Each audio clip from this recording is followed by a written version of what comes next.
నమస్తే, welcome to #you. నేను మీ Rajesh.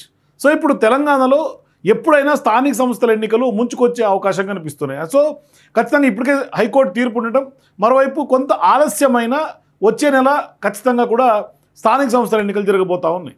So ఇటువంటి క్రమంలో ఇప్పటికే తెలంగాణలో చాలా జిల్లాల్లో, అటు ఉమ్మడి ఖమ్మం కానీ ఉమ్మడి నల్గొండ కానీ, కొంత కమ్యూనిస్టులు చాలా బలంగా ఉన్నటువంటి కొన్ని జిల్లాలు ఉన్నాయి, కొన్ని నియోజకవర్గాలు కూడా స్పెసిఫిక్గా ఉన్నాయి. కానీ ఇప్పుడు వాళ్ళ ఉనికి కొంత రాను కోల్పోతున్నటువంటి తరుణంలో భవిష్యత్తులో కొంత వాళ్ళు పూర్వ వైభవం కోసం ప్రయత్నాలు చేస్తూ ఉన్నారు కమ్యూనిస్ట్ పార్టీలు. అంటే అటు సిపిఐ కానీ ఇటు సిపిఎం కానీ. ఇటువంటి సందర్భాల్లో వాళ్ళు ఎటు తిరిగైనా స్థానిక సంస్థల ఎన్నికల్లో సత్తా చాటాలి అని కొంత డిసైడ్ అయినట్టుగా కనిపిస్తుంది.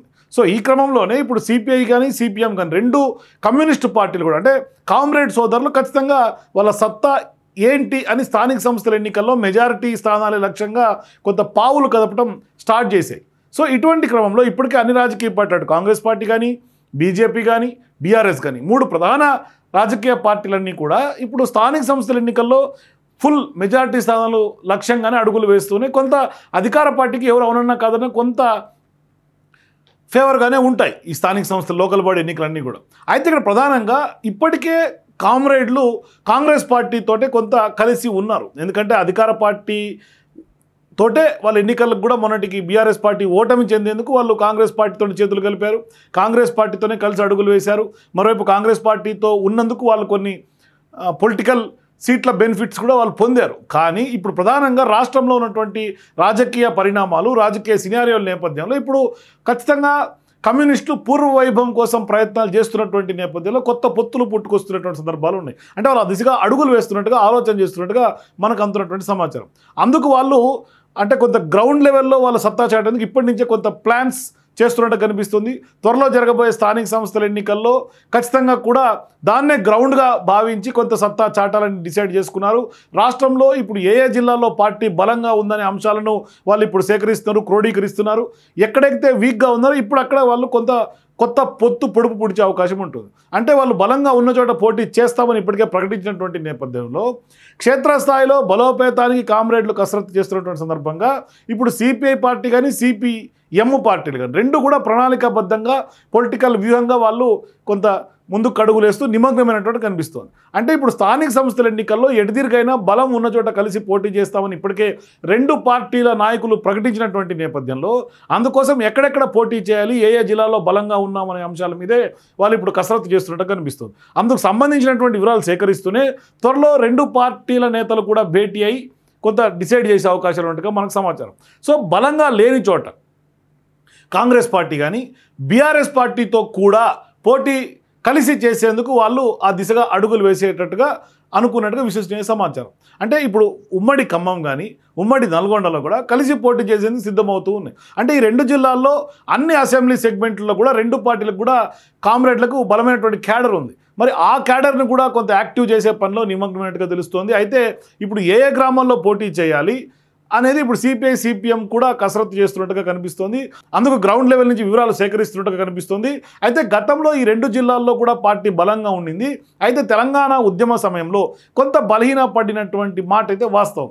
అంటే వాటిని తిరిగి యాక్టివ్ చేసేందుకు క్షేత్రస్థాయి నుంచి స్థానిక సంస్థల ఎన్నికలే గ్రౌండ్గా చేసుకొని సిద్ధమవుతున్నట్టు కనిపిస్తుంది. అయితే ఇక్కడ ప్రధానంగా ఉత్తర తెలంగాణలో బీఆర్ఎస్ పార్టీ బలంగా ఉంది. అయితే అక్కడ మాత్రం బీఆర్ఎస్తో కలిసి పనిచేయాలి, బీఆర్ఎస్తో కలిసి వాళ్ళు అడుగులు వేయాలని పలువురు నేతలు అభిప్రాయపడినట్టుగా కామ్రేడ్ల నుంచి మనకు అందుతున్నటువంటి సమాచారం. సో ఇప్పుడు స్థానికంగా ఏ పార్టీ బలంగా ఉంటే ఆ పార్టీతో కామ్రేడ్లు కలిసిపోవాలని నిర్ణయం తీసుకున్నట్టుగా తెలుస్తుంది. సో ఎక్కడ కాంగ్రెస్ బలంగా ఉంటే కాంగ్రెస్ వాళ్ళతోటి, ఎక్కడ బీఆర్ఎస్ బలంగా ఉంటే బీఆర్ఎస్ తోటి. సో స్థానికంగా బలపడితేనే పార్టీకి లాభం అని కూడా అందుకు ఇప్పటి నుంచే కసరత్తు చేయాలని కూడా కామ్రేడ్లు డెసిషన్కి వచ్చినట్టుగా తెలుస్తుంది. అదేవిధంగా దక్షిణ తెలంగాణలో మహబూబ్ నగర్, రంగారెడ్డి, హైదరాబాద్ ఇట్లా ఈ మూడు ప్రాంతాల్లో కూడా కాంగ్రెస్ పార్టీతో కలిసిపోవాలని భావిస్తున్నట్టుగా సమాచారం. అందుకే ఇప్పుడు ప్రణాళికాబద్ధంగా ఆచితూచి వాళ్ళు అడుగులు వేస్తున్నట్టుగా మనకు కనిపిస్తోంది. అయితే ఇప్పటికే కాంగ్రెస్ పార్టీతో సిపిఐ పార్టీ కలిసి కొంత అడుగులు వేసినటువంటి సందర్భాలు కలిసిపోతోంది కూడా. అసెంబ్లీ ఎన్నికల్లో కూడా కొత్తగూడెం స్థానం అప్పయ్యప్పడంతో కొంత అక్కడ విజయం సాధించింది. అయితే ఎమ్మెల్సీని సైతం కేటాయించింది కూడా. దీంతో ఇప్పుడు సిపిఐకి బలంగా ఉన్నటువంటి జిల్లాల్లో మరింతగా క్యాడర్ను స్ట్రాంగ్ చేయాలని కూడా భావిస్తోంది. ప్రజల పక్షాన పోరాటాలు సైతం నిర్వహిస్తూ ప్రజల్లో నిత్యం ఉండేలా కూడా ప్లాన్తో ముందుకు సాగేలాగా కామ్రేడ్ సిద్ధమవుతున్నట్టు కనిపిస్తోంది. సో ఇప్పుడు కాంగ్రెస్తో ముందుకెళ్తున్న ప్రజా వ్యతిరేక విధానాలను కొంత ఎండగడుతోంది. మరోవైపు సిపిఎం మాత్రం ఒంటరిగానే వెళ్తోంది.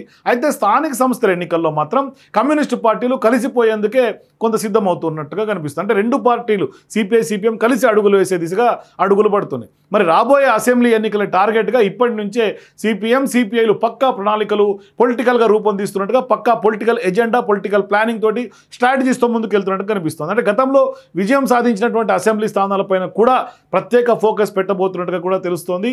అక్కడ అనుసరించాల్సినటువంటి వ్యూహాలపైన కూడా ఇప్పటికే కామ్రేడ్లు కసరత్తు చేస్తున్నట్టుగా మనకు అంతోంది సమాచారం. సో ఇప్పుడు కామ్రేడ్లు కమ్యూనిస్టు పార్టీలు అంటేనే ప్రజా పోరాటాలకి పెట్టింది పేరు. అందుకని వాళ్ళు ప్రజలు పోరాడుతున్నటువంటి సమస్యలు ఇబ్బంది పడుతున్నటువంటి అంశాలను కూడా ఇప్పటికే కొంత వాళ్ళు గ్రౌండ్ లెవెల్ నుంచి కొంత లిస్టు ప్రిపేర్ చేసుకొని వాటిపైనే కొంత పోరాట బాట కూడా భవిష్యత్తులో పట్టే అవకాశాలు ఉన్నట్టుగా కూడా తెలుస్తోంది. దీంతో ప్రజల్లోకి వాళ్ళు డైరెక్ట్గా వెళ్ళి మళ్ళీ ఆదరణ పొందాలనే ఒక లక్ష్యంతో వెళ్తున్నట్టు కనిపిస్తుంది. దీంతో ఇప్పుడు రాబోయే ఎన్నికల్లో ఖచ్చితంగా సత్తా చాటొచ్చని ఇప్పటి నుంచే ఇప్పటికే చాలామంది నాయకులు అభిప్రాయపడుతున్నట్టుగా తెలుస్తుంది. అంతేకాదు ఇప్పటి నుంచే పార్టీ కోసం పనిచేస్తున్నటువంటి నేతలు ఎవరు, వారిని అసెంబ్లీ ఎన్నికల వరకు ఎలా బలోపేతం చేయాలి అనే దానిపైన కూడా కొంత లోకల్గా లీడర్షిప్ని కూడా కొంత స్ట్రెంగ్తన్ చేసే దిశగా అడుగులు పడుతున్నాయి. సో ఇటువంటి సందర్భాల్లో బలమైనటువంటి నేతలను కనుక బరిలో నిలిపేందుకు కూడా ఇప్పటి నుంచే వివరాల సేకరణలో కూడా కామ్రేడ్లు నిమగ్నం అయిపోయినట్టుగా కూడా తెలుస్తోంది. వారికి పార్టీల్లో ఆయా నియోజకవర్గాల్లో బాధ్యతలను అప్పజెప్పబోతున్నట్లు కూడా తెలుస్తోంది. సో ఏది ఏమైనప్పటికీ అంటే ఒకప్పుడు కామ్రేడ్లకి ఇప్పుడు కామ్రేడ్లకి చాలా తేడా ఉన్నప్పటికీ కామ్రేడ్లు మాత్రం రాబోయే అసెంబ్లీ ఎన్నికలకు ఇప్పటి నుంచే కొంత గ్రౌండ్ ప్రిపేర్ చేయడంలో కొంత సీరియస్గానే వర్కౌట్ చేస్తున్నట్టు కనిపిస్తోంది. అందుకు స్థానిక సంస్థల ఎన్నికలనే కొంత మొదటి మెట్టుగా భావించి ఇప్పుడు స్థానిక సంస్థల ఎన్నికల్లో కొంత వాళ్ళు ఖచ్చితంగా కూడా మెజారిటీ స్థానాలని కొంత లక్ష్యంగా ముందుకు వెళ్ళి అవి ఖచ్చితంగా మెజారిటీ స్థానాలను కనుక గెలుపు దిశగా అడుగులు పడితే గెలిస్తే భవిష్యత్తులో రాజకీయ పార్టీలను కూడా శాసించి మరోవైపు కొంత తెలంగాణలో కొంత బలంగా కొంత గ్రౌండ్ లెవెల్ నుంచే పుంజుకునే అవకాశాలు కామ్రేడ్లకి మరి ముఖ్యంగా కమ్యూనిస్ట్ పార్టీలకు ఉంటాయి. అయితే ఇక్కడ ప్రధానంగా ఎటొచ్చి రాజకీయంగా ఎక్కడైతే కాంగ్రెస్ పార్టీ బలంగా ఉందో వాళ్ళతో పొత్తుతోటి వాళ్ళతో పాటు కలిసి ముందుకు అడుగులేసేటట్టుగా ఎటొచ్చి బీఆర్ఎస్ పార్టీ కొంత ఎక్కడైతే బలంగా ఉందో ఆయా నియోజకవర్గాల్లో ఆయా ప్రాంతాల్లో వాళ్ళతో అడుగులు ముందుకేసేటట్టుగా కొత్త పొడుపులకి కొంత దారి తీసే అవకాశాలు ఉంటుందిగా తెలుస్తుంది. సో మొత్తం మీద ఎటు తిరిగి తెలంగాణ రాష్ట్రంలో ఇప్పటికే కాంగ్రెస్ పార్టీతో కలిసి ముందుకేసినటువంటి సిపిఐ కాస్త ఇప్పుడు సిపిఐ సిపిఎంలు కలిసి ముందుకు అడుగులు వేస్తే భవిష్యత్తులో ఏ రాజకీయ పరిణామాలు ఎట్లా ఉంటాయి, మరోవైపు వాళ్ళు ఖచ్చితంగా ఇప్పుడు బీఆర్ఎస్ తోటి కాంగ్రెస్ తోటి రెండు పార్టీలతోటి పొత్తులు పెట్టుకొని ముందుకు సాగితే ఇదే తెలంగాణ రాష్ట్రంలో ఏ విధంగా ఉంటుంది అంటే సహజంగా కమ్యూనిస్ట్ పార్టీలు కానీ ఏ పార్టీ కానీ రాష్ట్రాలకి కొంత ఎజెండా అక్కడ ఉన్నటువంటి స్థానిక సంస్థలు అట్లా డిఫరెంట్గా ఉంటాయి. ఫర్ ఎగ్జాంపుల్ తీసుకుంటే బీజేపీ పార్టీ తెలంగాణలో ఒక విధానంతో ముందుకు వెళ్తుంటే ఆంధ్రప్రదేశ్లో ఒక విధానంతో ముందుకు వెళ్తుంటుంది. ఇప్పుడు ఆంధ్రప్రదేశ్లో తెలుగుదేశం పార్టీ జనసేన పార్టీలు కలిసి ముందుకు అడుగులేసినాయి. కానీ తెలంగాణకు వచ్చేసరికి బీజేపీ ఒంటరిగానే పోరాటం చేస్తూ ఒంటరిగానే పోటీ చేస్తుంటూ కూడా వాళ్ళ బీజేపీ పార్టీ అధ్యక్షులు ఇప్పటికే ఒక క్లారిటీ ఇచ్చారు. సో ఇటువంటి వ్యవహారాలు మనం చూసాం. అంటే స్టేట్కి కొంత డిఫరెన్షియేట్ ఉంటుంది పొలిటిక్స్లో. కానీ ఇక్కడ ప్రధానంగా ఇక్కడ రీజన్ వైజ్గా ఒకటే తెలంగాణలో కూడా బీఆర్ఎస్ తోటి కాంగ్రెస్ తోటి రెండు కలిసి పొత్తులకి వెళ్ళబోతున్నాయి కామ్రేడ్లు. ఆ దిశగా అడుగులు పడుతున్నాయనే సమాచారం అయితే అంతోంది. పొలిటికల్ సర్కిల్స్లో విస్తృతంగా చర్చ జరుగుతుంది. మరి ఆ దిశగా అడుగులు వేస్తే మరి బీఆర్ఎస్ కాంగ్రెస్ పార్టీ కామ్రేడ్లను ఏ విధంగా రిసీవ్ చేసుకునే అవకాశాలు ఉంటాయి, మరి భవిష్యత్తులో వీళ్ళ పొత్తులు ఎటువంటి రాజకీయంగా కొంత కొత్త రాజకీయాలకు తెరలేపే అవకాశం ఉంటుంది, ఇది స్టేట్ పాలిటిక్స్ మీద ఎటువంటి ఇంపాక్ట్ పడే అవకాశం ఉంటుంది. ఎందుకంటే లోకల్ బాడీ ఎన్నికల్లో ఖచ్చితంగా పోటీ చేస్తే భవిష్యత్తులో దీని రిపర్కేషన్స్ ఇంపాక్ట్ ఏ విధంగా ఉంటుందనేది కూడా కొంత చూడాల్సినటువంటి అవసరం ఉంది. అయితే ప్రస్తుతానికైతే మాత్రం ఇంకా ఇది కొంతమంది లీడర్ల అభిప్రాయంగానే ఈ విధంగా మనకు అంతోంది సమాచారం. కానీ భవిష్యత్తులో రెండు పార్టీలు మీటింగ్ అయిన తర్వాత వాళ్ళు ఫైనల్ డెసిషన్ ఏం తీసుకుంటారు అనేది మాత్రం తెలియాల్సినటువంటి అవసరం ఉంది. సో మీరు కూడా ఖచ్చితంగా కామ్రేడ్లు రెండు పార్టీలతో తెలంగాణలో పొత్తులో వెళ్ళటాన్ని ఏ విధంగా చూస్తారు, పొలిటికల్గా అది సాధ్యమవుతుందా? మీ అభిప్రాయాలు కింద కామెంట్స్ తెలియజేయండి. For more videos please watch #.